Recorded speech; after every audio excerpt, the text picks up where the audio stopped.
So how did the initial idea for this film come about? Justin Haythe, the writer, and I were just sort of playing with this idea of, something as tranquil and benign as a wellness center or a health spa, and saying, well, that seems like it's ripe for corruption, and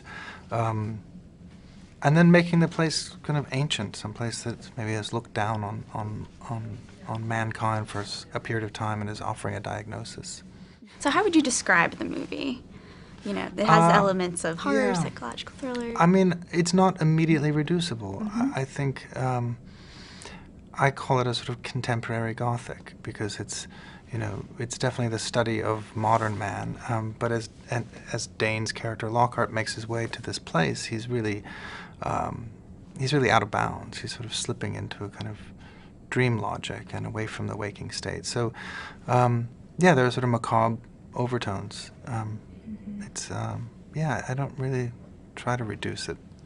Yeah, and I really enjoyed the musical element as well that recurs throughout the film. It was haunting and beautiful when you heard it, and how did that develop with the movie? Yeah, Ben Walfish, the composer, and I just spent a tremendous amount of time trying to come up with really Hannah's theme, because it's sort of the perfume bottle that sort of opened at the beginning of the movie and kind of has sort of made its way across the Atlantic and is sort of summoning Lockhart to this place. And there's a lot of sense of denial. I don't think he's aware of this sort of sickness, but the film itself is aware, and there's a sense of something inevitable happening. So that tune becomes very much the sort of mortar kind of holding all the bricks together, and it had to be sort of a lullaby, and it had to be a kind of a music box tune, and then it had to be this huge Bavarian waltz in the third act.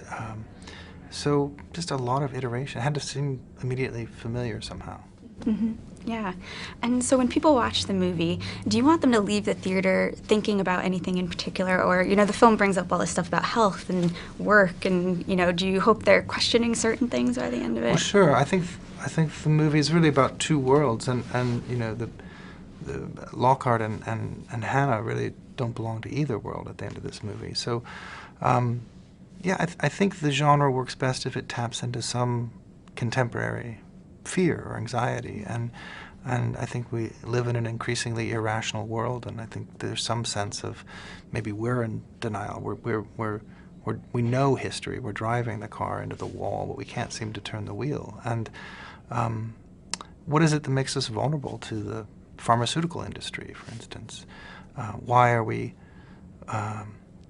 when somebody tells us what's wrong with us, do we kind of feel satisfied? And we must, deep down inside, know that we're not well.